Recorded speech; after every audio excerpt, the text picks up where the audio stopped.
Ashama harka fuunee kabajamtoonni fi hordoftoonni maatii keenya taatan hundi keessanuyyuu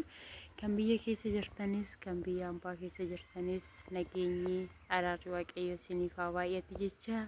nagaa jirtu nagaa kootii galata waaqayyo warroota amantii biraatiif ashama harka fuunee isiniin jennee jirra akkasumas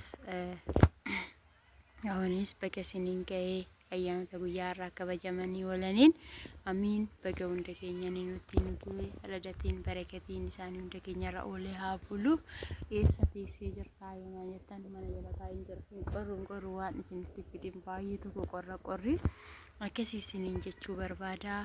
sababa isanitti fooxatti deebiitan kun fooxaa keessa taa'ee jira isiniin jira nagaa jirtuu miti nu jirra isa taatolu isiniin jenna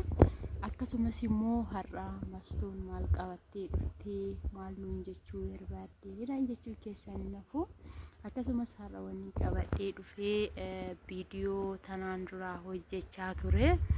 viidiyoo sanii ijoollee baay'ee beeruutii irratti jechuudha jechoota baay'ee naan jechaa turtan jechuudha viidiyoo san immoo yuutuubii kan wanti waraqannii fi maaliin qabee miidiyaan qabee gowwaan qabee gadi lakkisu jedhuun ture sababa sanitti amma akka carraa ta'e dammoo biraazariin kiyya na bira jiraa ture biraazariin kiyya kun dammoo yuutuubii osuma laaluu jechuudha yuutuubii irratti arge jechuudha viidiyoo san kan argee kunumti kan maalitii achitti daa'ima godhattee dhuftee akkamitti nutti himuu diddee daa'imti eechaa maaliif ani eega daa'ima qabaattee ani eechuma daa'ima kanaatii muti akkamitti nu dhossitee nutti himuu qabdaa beekoni keessa darbee maatiitti illee nani manaan jechaa jira jechuudha biraazilii sa'aatii kanatti jennaan inni kasaan lakkii ani turellee siniin jedhee jira ani firaankiin hojjechaa ture malee ani waan akkanaa godheetii muti jechuudha sababa saniifiyyuu amma immoo isa sanii akkamitti akkana ta'ee kunumtuu kan maalitii naan jedhee biraazariin akka badaa jechuudha ammayyuu mana ollollee baane jechuudha kazaan maaltu si galchee wanni si galchuu jira naamina jedheeni kazaan maatiin keenya osoo dhagaanii maal jedhu jedhee baqa hin beekoni haala adda ta'e wayiitiin jechuudha natti aaree natti muufatee loleena biraa ba'ee siniin jechuu jaaladha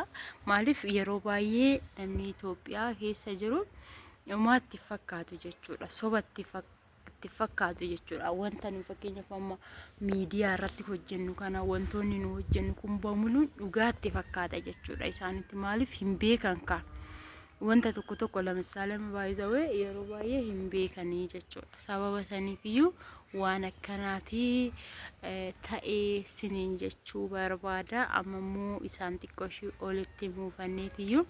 inniyyuu na biraa deemee gadi bayama aarii jira jechuudha garuu yeroo deebi'u bifa maalitiin akka deebi'u hin beeku jechuudha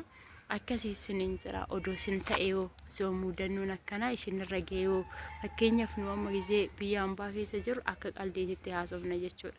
eegga dhufne immoo biyya keenya keessa gallee maatiin keenya osoo arganii gaafii akkasii osoo nu gaafa akkasii isiniin jira osoo isin taatan yoo mi'a akkamitti dabarsitu muudannoon kun osoo isinirra ga'ee muudannoon inirra ga'ee kun maaliif hunda keenyarraa iyyuu ga'uu danda'a qalbii fakkeessinee wanti nu haasofne akka dhugaatitti fudhatamuu danda'a jechuudha gaafa maatii keenya biratti kan maatiin keenya yoo wannu jedhani odoo isin ta'e hoo akkamitti ilaaltu isiniin jechuu jaaladha mee biraazariin yeroo deebi'utti jechuudha viidiyoo osoo isatti agarsiisin jechuudha kaameraa banee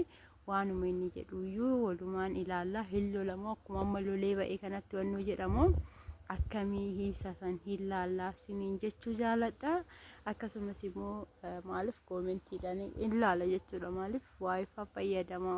irraa fayyadama sila ta'eef yuutuubii yeroo baay'ee galee ilaala jechuudha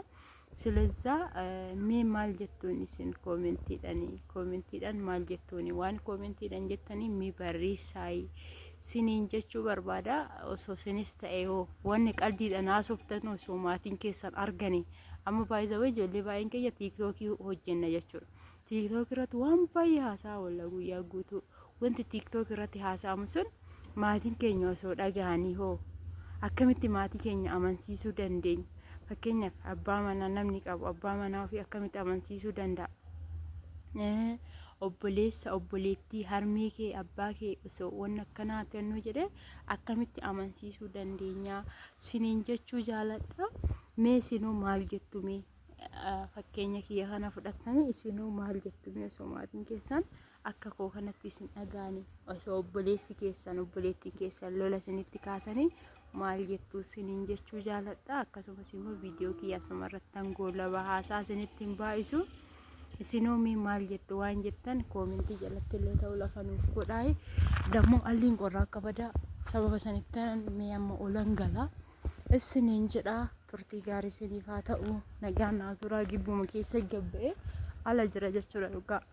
Anan godhare na aarsee na biraa deeme sababa saniifiyyuu akkasii isiniin jedha. Turtii gaarii isiniif haa ta'u. Haga viidiyoo biraatiin walitti deebinutti dammoo nagaarra nuuf turaa isiniin jenna. Turtii gaarii.